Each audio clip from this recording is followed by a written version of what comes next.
If you're new here, this is a vlog series where we're rebuilding two 1984 Yamaha IT490s. Originally it was just going to be one, but my mate Jason wanted one too, so we got another. We're not professional bike builders, but we know what we want to achieve in the end. As the director and producer of the Classic Motorcycle channel, I'm quite busy with the day-to-day running of the channel and also doing my day job. I think there's a lot of people out there like me who want to do a build but don't know where to start. Hopefully this series will show them in the end what normal people can do if they want to build their dream bikes, even if they don't have a lot of time, knowledge or experience. Oh yeah, it's probably more expensive to get all the right people involved, but that's just how it is if you want to get it done right. Here's a quick recap. The bikes are now completely torn down. The engines are with Steve Smith, the engine builder. The suspension is off with Damien Bailey, our suspension guy. The wheels are with Central Wheel Components, and the majority of the parts are now with Keith Hannaford, our professional finisher. Initially I was just going to do a few tweaks here and there on my bike and just ride it for the season, but as I started tearing it down, I kept finding issue upon issue. I felt like I was peeling away rotten layers of a very expensive onion. Because I like things to be done right, and I was also filming the process, I felt I could not half do this build, so I decided to go right back. Jason's frame is perfect and mine was a wreck. For a long time there it was touch and go whether we'd fix mine and complete the project, until we met John Hand. We did a vlog on how bad my frame was a couple of videos ago. If you're really keen you can go back and watch that. If you don't want to, no worries. I've cut in the highlights into this video.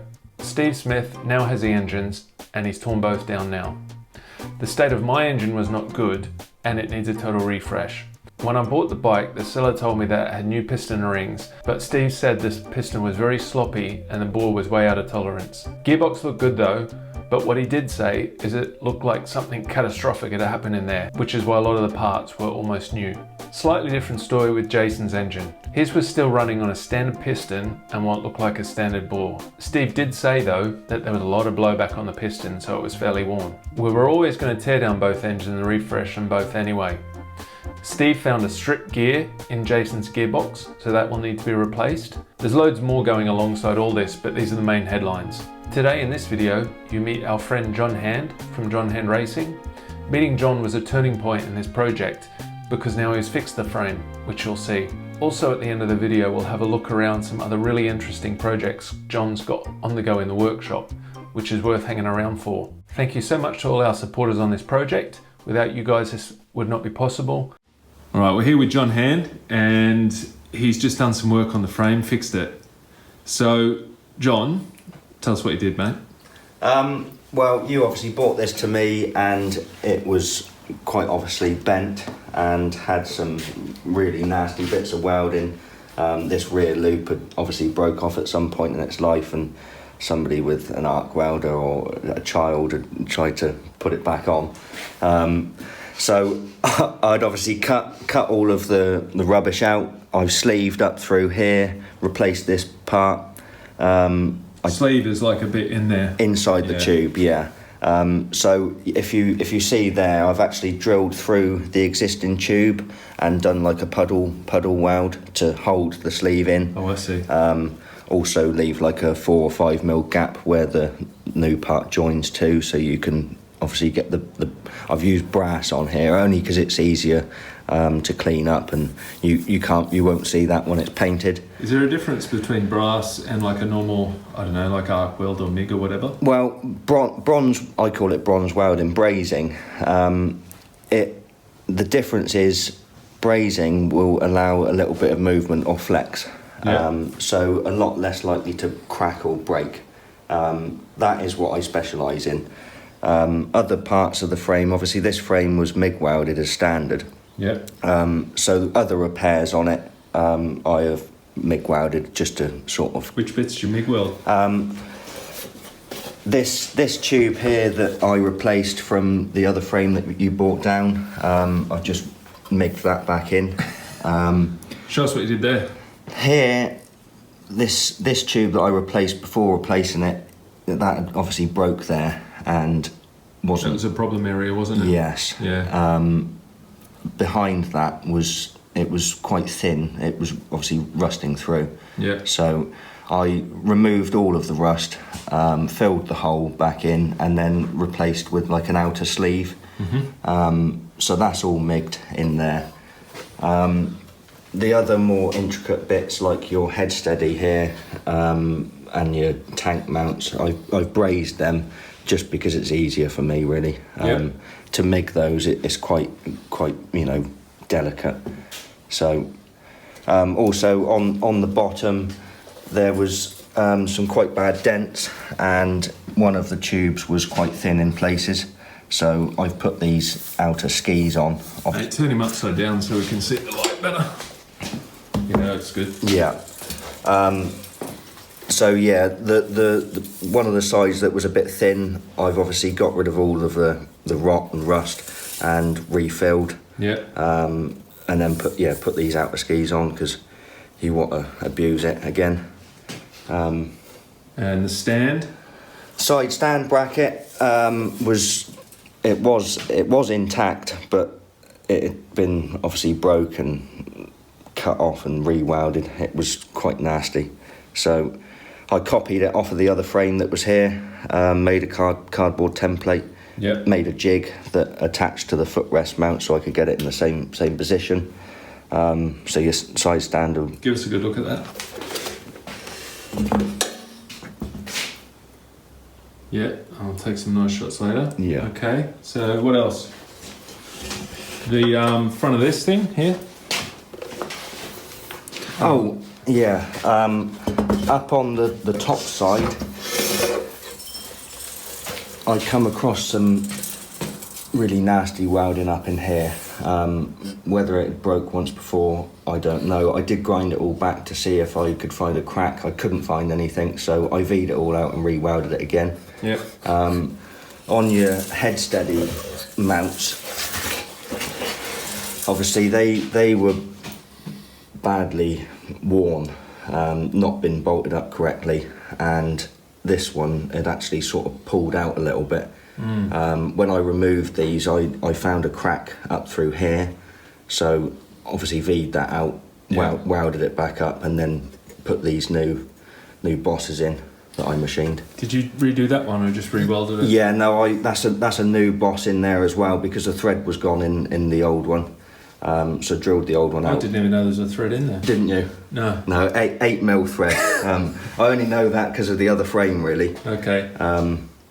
And also, you've done, what else? You've done that? Yeah, the stop for your brake pedal. Yeah. Which was on there, but it was something somebody had made. Yeah. Not very nicely. So that's a bit of 5mm plate there now. Yeah. With a 6mm thread in it, as it would have been. Okay, so there's a bit better look in there. Yeah. What else, mate? Oh, the bit from the other frame. Yeah. Because I gave you a donor frame. Yeah, this bracket here, I could have made one of those, but the fact you give me the donor frame, I cut it off of the other frame, welded it on here. Yeah. And there was another bit that you used from the donor frame, which was... this tube here. Yeah. This tube on this frame originally it had been repaired badly up here and repaired badly down here. It was quite rotted out. Yeah. Your donor frame, this tube was in perfect condition really, and had the brackets already on it, which there was nothing wrong with. So yeah, cut that out of the old frame, repositioned it in here. Mate, why you got the airbox in there? Why have I got it in there? Just to make sure it fits still. This tube initially was bent down between 5 and 10mm. That's a lot. Yeah, it did notice. Just looking at it, I spotted that something wasn't right. So I've warmed that and pulled that back up to where it should be. You did a special trick there, didn't you? Yeah, what I done, people might say that you shouldn't do this, but I'm a frame builder and I can't see why you shouldn't. I put a cross tube in here, just tacked a cross tube in there, and I used a carver clamp. Have you come across these before? No, don't know what it is. No. Really, that is just a clamp that, you know, you wind up, clamp something up. But if you've got more than one of these, if you take the other clamp off of a carver clamp, you can actually spread something. Oh, I see. See that? Yeah. Yeah. So that's what I done there. Tacked a cross tube in across here, and then used it to push that up gently, warm it. You can fine tune it quite perfectly using those. What else, mate? What other little touches? These tank mounts here, somebody, obviously the threads had gone on them, and somebody had just, a bit of an issue. Somebody had just tacked some 6mm nuts on, which I guess works. It didn't look very good. I removed those and drilled through, made some nice top hats with 6mm threading. When I was drilling through there, I come across some body filler. I knew it was body filler because when I started brazing it, it absolutely stunk. It's not the first time I've come across body filler in frames. I did come across a bit of body filler in like this back section here as well, which wasn't surprising because the state of it before was pretty messy. And also in there was body filler down there. That's right, yeah. So you might have heard this, so when we were just moving the frame around, there was a few little welds or rust or something in the frame, so John's just going to quickly drill out the bottom of the frame and then see if we can tip it out or wire brush it out or however we do it. Yeah. So we're just going to do it now.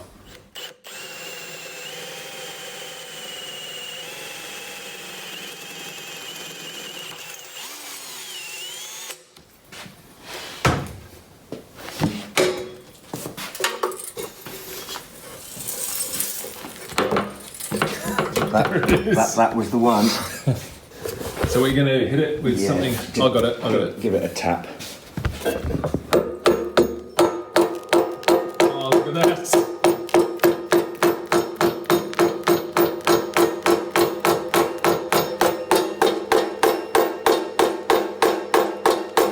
Mate, is that going to affect... that's a lot, isn't it? Is that going to affect the rigidity of the frame? Well, because I reckon all these old frames have got that in them. Yeah, like I said, I have been through this frame with a fine-tooth comb and give it a good tap in any place that I think that water could have sat. Yeah. None of it really seems thin to me. I can't see any rot or rust. Obviously, in the top of the frame here, up near your shock mount, you can see where it's not quite welded. So moisture, water, shit can get in there, which is obviously why you got a bit of rust in your frame. They probably weren't built to be ridden 40 years later. No, that's right. Most things aren't built to last 40 years, are they? No. Right, mate, let's weld her up. Yeah. All gone. Yeah, that's better.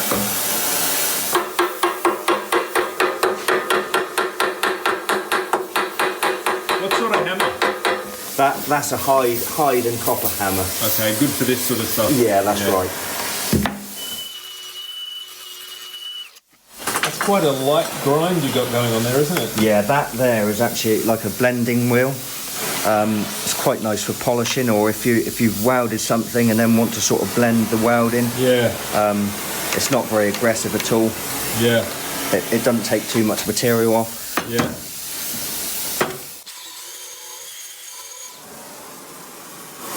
Mate, that's a big hole to fill with a braze, isn't it? I'm asking the same question I asked before, but recording it. It's it would be for people that don't know what they're doing. Yeah.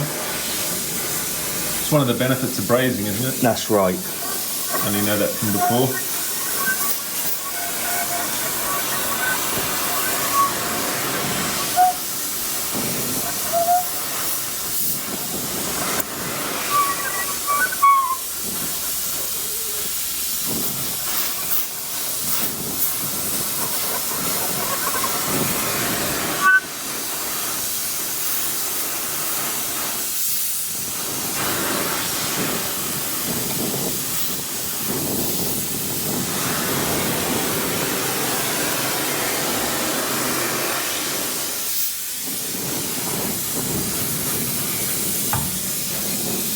Just like that.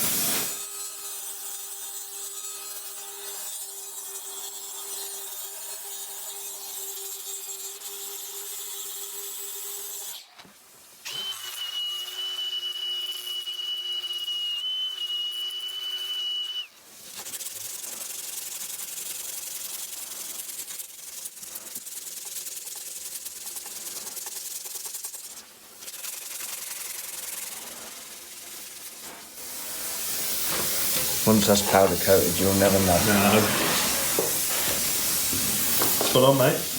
Alright, mate, what's this? This here is a Matisse frame.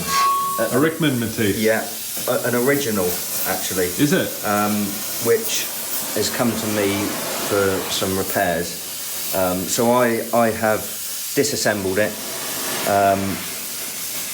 kept all of the parts that are good and reusable.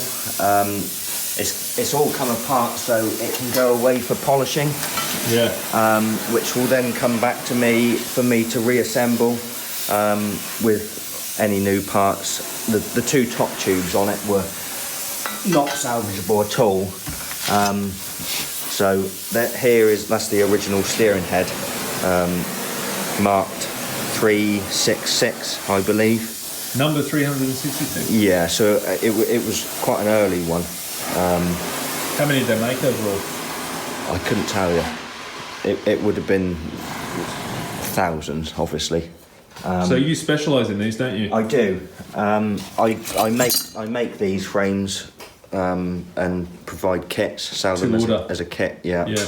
So all the metal parts, including all of the bodywork and the seat. Show us what else is in there quickly, mate.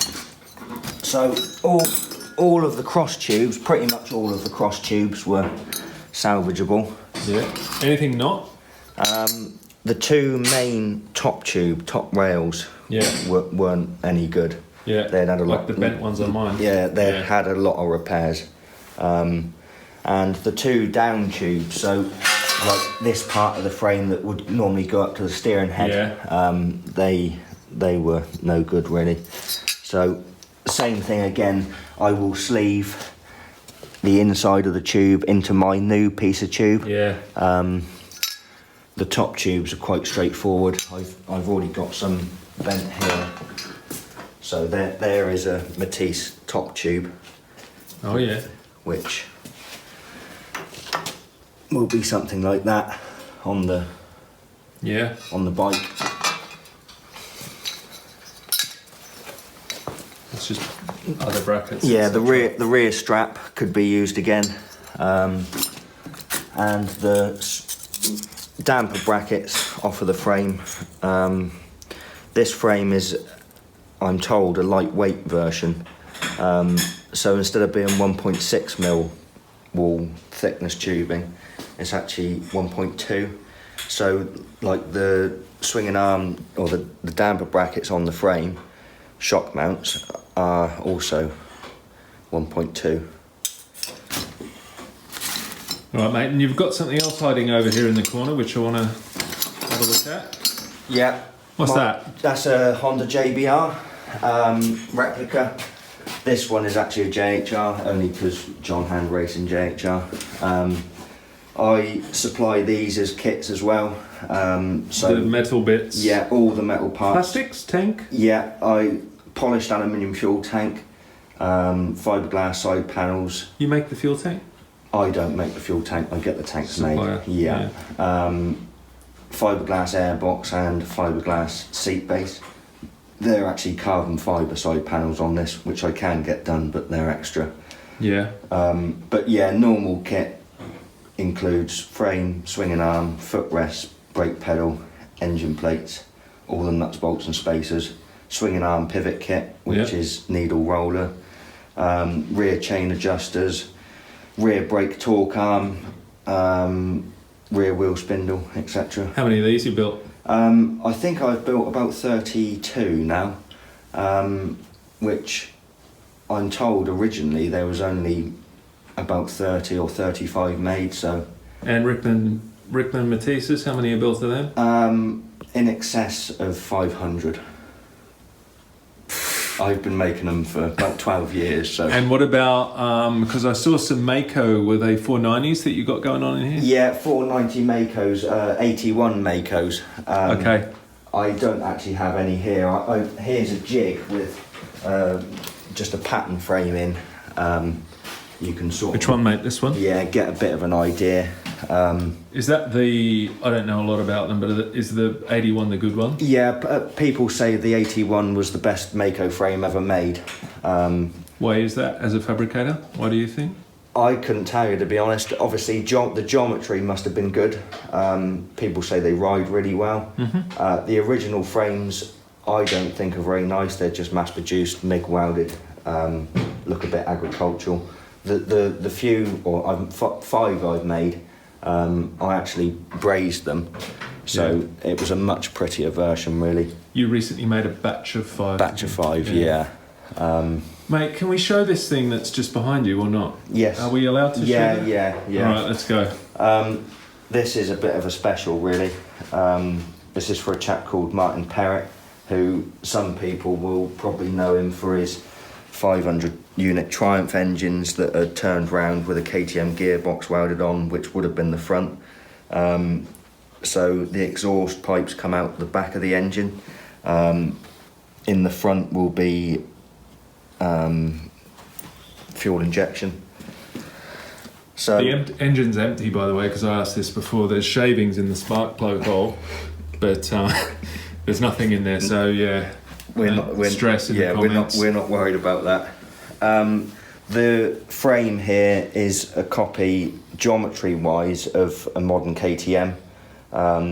So you jigged a KTM up and then jigged this against that's it? Right. Yeah. Because he's running modern KTM gearbox, the oil is in the gearbox for the engine and the gearbox. Normally in frames that I make, the frame holds the oil, which is an oil tank. Because we didn't need that on this, we decided to run the fuel in the frame. I'd done some quick calculations of just the main tubes, and just in the 2 top tubes and 2 down tubes, or bottom rails, we got 1.75 litres. So by putting all of this in for tank as well, and running it through all of the cross tubes, etc., we reckon we'll get about 3 to 3.5 litres, and he said he normally only runs about 3 litres because don't want the extra weight. Because he does motocross races and that's all they use. That's right, yeah. He's obsessed about weight. So the exhaust he's had made is titanium, which was made by JEK, James King. Yeah. Really, really nice job. Obviously, really lightweight. Comes up the back mudguard, doesn't it? Yeah, through the mudguard, yeah. What else, mate? The fuel, let's have a look where the fuel's going. That was interesting. This bit. Yeah, so Martin has said that he's going to run the fuel pump in here. So he wants to take the fuel out through here, bring it back round and into the fuel pump. Obviously, the whole frame has got fuel in, so he can take the fuel from wherever he wants. Linkage issues? Yeah, linkage issues. Initially, he bought this engine and gearbox to me with the swinging arm pivot in the correct place. He thought it was in the correct place. I copied the KTM frame, so put all of the mounts and all of the linkage, etc., in the same place as the KTM. He then realised that he wanted to move the gearbox swinging arm mount down and forward to get as close to the swinging arm pivot as possible with the sprocket. Obviously it's good for drive, load of other things, etc. Which then I obviously had to move my swinging arm pivot points on the frame, which was no issue, but it obviously then causes the issue of how the suspension works, because you can't just move this point without moving like the linkage point down the bottom and the top shock mount. So it took quite a lot of working out and messing about to get it right, but it's correct now, within a mil. Bit of a head scratching moment. All All right, so that's that. So thanks a lot, John, and that's Zara, John's sister. Cheers for doing the frame. No problem. See you later. Nothing stopping you now.